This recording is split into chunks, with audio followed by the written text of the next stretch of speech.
Have you ever picked up a Fender Telecaster and thought it was just a simple, no-frills workhorse?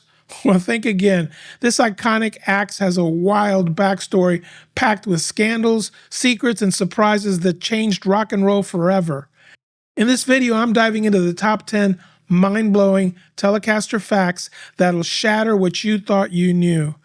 From trademark battles to hidden design hacks and rock legends' secret weapons. Stick around to the end because the last one might just explain why the Tele sparked an entire music revolution. You won't want to miss a single twist, so let's jump in.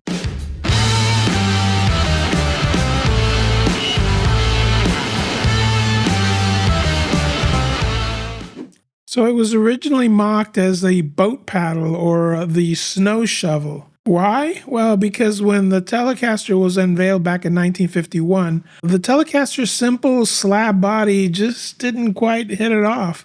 People thought it looked too much like just a tool of some sort. All this lackluster despite it being the very first solid body production guitar ever. So number 2, the name went through multiple changes due to a trademark dispute.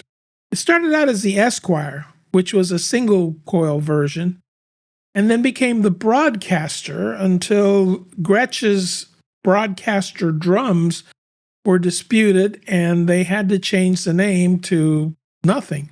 So for a while there, they were called the No-Caster. They had to take the labels off. Eventually, they came up with the name Telecaster in honor of television, which was a big deal back then. Well, if this naming drama isn't enough for you, then imagine shipping a bunch of guitars out there with necks that were warping right and left. Yep, that's coming up next. Early models had no truss rod and terrible neck issues. The first Esquires lacked a truss rod, leading to warped necks. Fewer than 50 were made before fixes, highlighting Leo Fender's trial and error approach. Speaking of quirky designs, ever wonder why players turn the bridge cover into an ashtray? That's our next surprise. Number 4. The ashtray bridge cover was actually functional, but it became a cigarette holder. Yes, designed to enhance the magnetic field and borrowed from Hawaiian steel guitars, players ended up hating it for the lack of ability to palm mute with your hands. So guitar players often removed it and used it as an ashtray. There you go, Mr. Leo. This is what we think of it. Now, if you think that was innovative, wait until you hear about the guitar trick that every guitar manufacturer uses now today. Number 5. Yes, the Tele pioneered uneven pickup winding, which is the standard today. The Telecaster was the very first guitar that featured uneven pickup winding. They ended up putting more turns on the bridge pickup than they did on the neck pickup. This was to give it a little more volume and a better tonal match. This was later copied by Gibson and just about everybody else, because nowadays most guitars come with unevenly wound pickups so that they sound more balanced these days.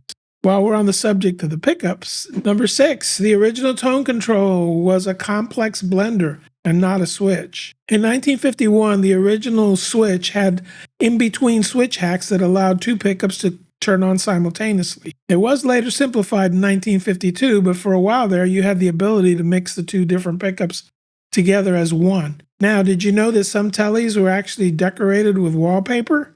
Number 7, psychedelic models used actual wallpaper. In 1968, the paisley red and blue flowers Teles featured wallpaper covering the wood of the Telecaster. And this was put underneath a clear pickup so you could see all the pretty colors.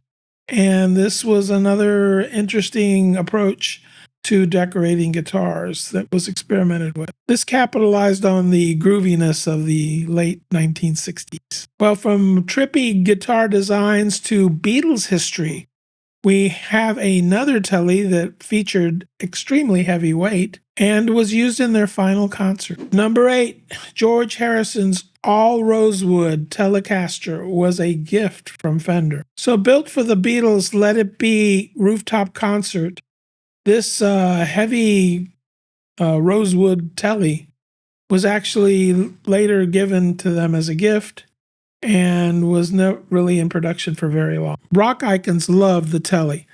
but one Led Zeppelin legend used it for one of his most famous solos. Can you guess who that is?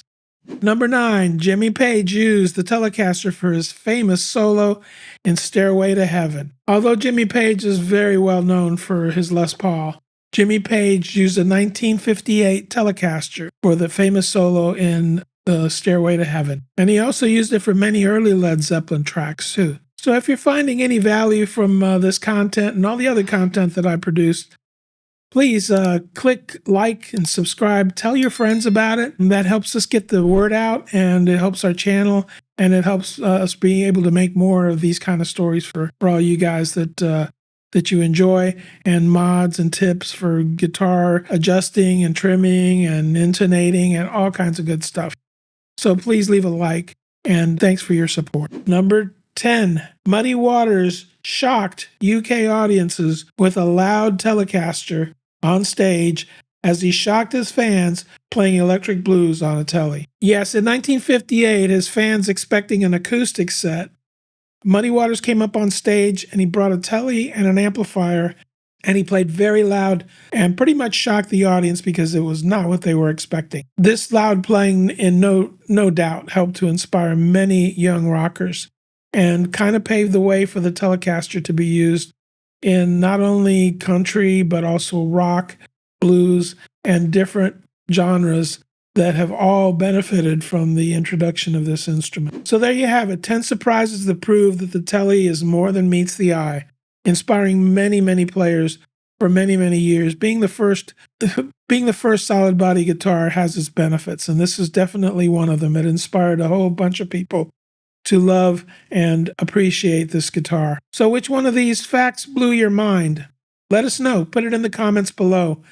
And if you're a Tele fan, subscribe for more guitar deep dives, as well as other kinds of tips and tricks and intonating and adjusting your guitar, and simply great facts to know about guitars and how to maintain them. So thanks for watching till the end, and as always, keep playing.